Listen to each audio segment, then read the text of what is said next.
Right, so it seems almost prescient that, as I did a video just yesterday detailing the need for independent investigation into the events of October 7th, 2023, given that Israel are now criminalising anyone calling their version of events a pack of lies, that a report, courtesy of an Israeli news outlet, very much nails on the absolute need for such an investigation to take place now, and that it really needs to be enforced sooner rather than later, as Israel are seemingly looking for any justification they can lay their hands on to end the Gaza ceasefire as the second batch of hostage releases take place.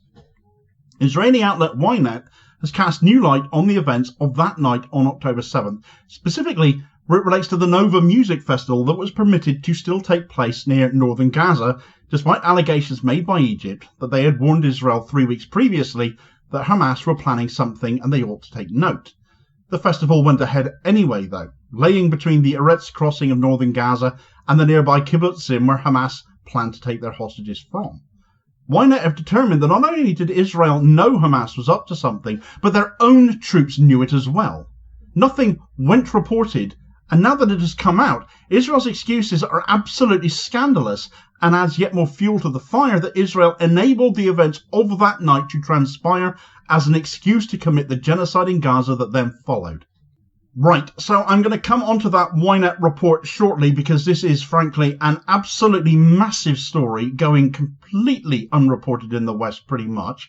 But we need to set it in context first, and that includes the current ceasefire. As more hostage exchanges happened, ignore idiotic media outlets talking about Israeli hostages versus Palestinian prisoners, though, of course. All are hostages, and Israel simply have more of them. But even here and now, Israel have done their damnedest to try and end that ceasefire, even down to complaining about who Hamas chose to release in this latest exchange. You see, Hamas released 4 young women as per the ceasefire agreement, but rather than being civilians, these 4 were all in the IDF. The terms of the first phase of the ceasefire only detail that women and children should be released first, not whether they are actually civilians or not. However, given that phase 2, an outline only as still exists at this point, mentions civilians and soldiers separately, Israel are complaining that by releasing soldiers, Hamas have breached the ceasefire now. It's a nonsense. It's all the more a nonsense when everyone in Israel has to do a national service in the IDF at some point, and therefore the difference between civilian and soldier where it comes to Israel can be a moot one anyway. But given the 4 women were all aged 19 or 20, the national service argument seems a perfectly valid one here.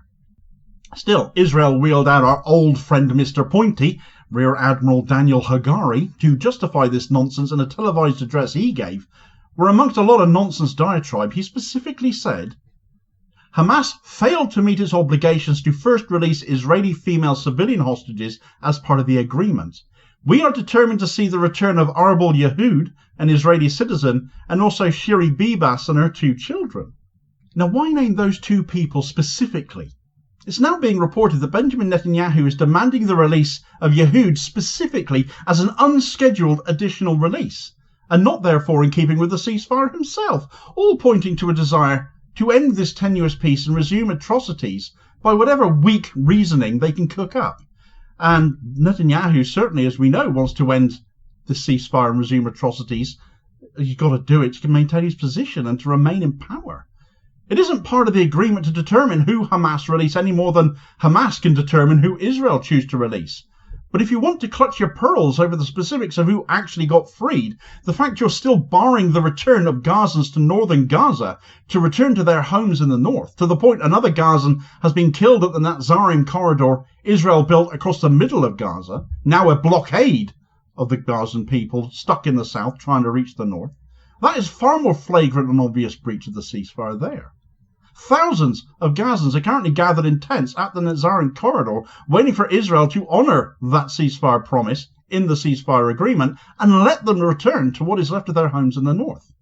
This is all part of Israel's plan, too, according to Tamer Karmout, the Associate Professor of Public Policy at the Doha Institute for Graduate Studies, who told Al Jazeera that when the war kicked off, the idea of expelling the people of Gaza into Egypt and emptying the Strip was at the centre of Israel's strategy. They started this experiment in the north because it hosts one of the largest refugee camps, the Jabalia refugee camp, which has been a symbol of resistance. Because this plan collapsed, Israel was stuck with cornering people in a small enclave in central Gaza. The main goal here is to get the land without the indigenous population. by shooting at the crowd gathered in the Netzarim corridor waiting for permission to cross into northern Gaza, Israel has once again showed who's in charge. Anyone listening to Donald Trump opine that Jordan and Egypt should take the Palestinian people themselves so that Gaza can be rebuilt should hear his words in the context Karma lays out there, because if any Palestinian leaves Gaza, there will be no going back for them. Of that you can count on. There's plenty of historical precedent on that. But beyond all of this, the entire justification for the genocide in Gaza, the invasion by Israel, has yet again been shaken, distrusted as it already is, with Israel refusing to allow independent investigation, saying, take our word for it, we investigated, and now having gone even further along those lines by tacking an or else onto that by criminalising their version of events being doubted with a maximum possible sentence of 5 years in prison. Well, Ynet, it seems, are having none of the Israeli threat or the Israeli custodial sentence attached to not believing them, it seems, because they've had an investigation of their own tucked under their belts. Because with that law having passed just last Tuesday in the Knesset, Ynet have now dropped a report that ought to put the frighteners on Netanyahu and co, because their version of events might have left some very, very important details out. And these have now come to light. All of it once more showing how desperately needed an independent and unbiased investigation into that night of October 7th is. In an article titled Exclusive, despite IDF warning of rocket strike, Nova Party not shut down, new information revealed, it turns out that not only were the Egyptian warnings that Israel dispute were very much on the money, but that the IDF had their own intelligence telling them something was coming from Hamas, and they still let that Nova musical festival take place. Here's an excerpt.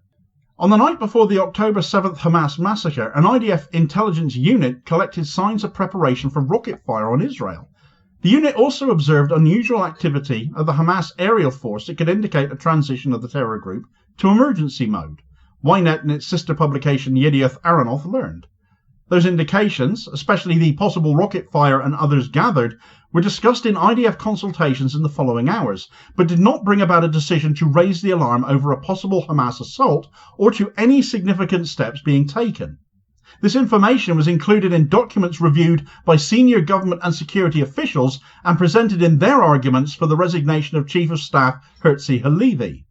Contrary to earlier reporting, the IDF not only estimated that Hamas was preparing for a military exercise or to defend against a possible Israeli attack, but it seriously considered the possibility that the terror group was about to launch an assault on Israel. Herzi Halevi, we know, is resigning over the failure of Israel's genocide by their own measure, the military chief of staff as he is. But it seems documentation collated to force his resignation included this giveaway piece of information now that Israel have evidently been sitting on for all of this time. They knew an attack or action of some kind was coming from Hamas, and yet a decision was taken somewhere to allow that Nova Music Festival nearby to go on regardless. The article details how they silenced other intelligence reports to calm fears, yet the Air Force Duty Command Center was notified of aerial activity by Hamas units, drones, likely explaining the appearance of helicopter gunships perhaps that night. All of this information was apparently also shared with the Chief of Israel's Southern Command, Yaron Finkelman, who decided the course of action he was going to take was to not alert Hamas to the fact Israel knew that they were planning some kind of attack or strike so as to avoid any miscalculations. And it may well be for that reason that the Nova Music Festival was allowed to go ahead and that the festival organisers were not informed of a potential impending Hamas strike. Not knowing with certainty the specifics of Hamas's plans, they chose to leave their own people, young people, in harm's way so as to not show their own hand. Now, there are arguments that have been made that Hamas didn't know about the festival at all, and they came upon it in surprise, thereby distracting them. Perhaps that was another reason to let the festival go ahead. But what this report from Ynet appears to confirm above all else is that Israel knew they were coming, that something was indeed planned, that all the denials that Egypt alerted them were bunkum. And that in itself is a massive and absolutely damning revelation because it undermines Israel's argument completely to commit the genocide that it went on to carry out thereafter. Indeed, everything Israel has claimed that happened on that night is now thrown into doubt because where 1,400 people apparently died, and where so many have called it the biggest assault on Jewish people since the Holocaust, it may well have been engineered either by accident or design by Israel itself, based on the intelligence they themselves, we now know they had. A great many of those deaths allegedly by Israel's own hands at that, according to Israeli eyewitnesses, and again that reinforces the need for independent veracity and investigation to take place, and despite the legal threat of calling Israel liars over their versions of events concerning that night, yet again more evidence has now come to light calling them liars again. This report tells us they knew Hamas were coming, and that should change everything. Instead, I doubt you're going to hear much of a peep about this story outside of foreign news outlets and alternative media, as mainstream media will no doubt be instructed to bury it. This is arguably one of the biggest stories to come out of this genocide to date. So where is the media? For more on Israel's ridiculous criminalisation of the events of October 7th, if you don't take their word for it, believe us or else kind of stuff, do check out this video recommendation here as your suggested next watch. Please do also hit like, share and subscribe to this channel as well before you do so as to ensure you don't miss out on new daily content the media will not cover in many cases, like this, and help support the channel as you do so, which is very much appreciated, and therefore I will hopefully catch you on the next vid. Cheers folks.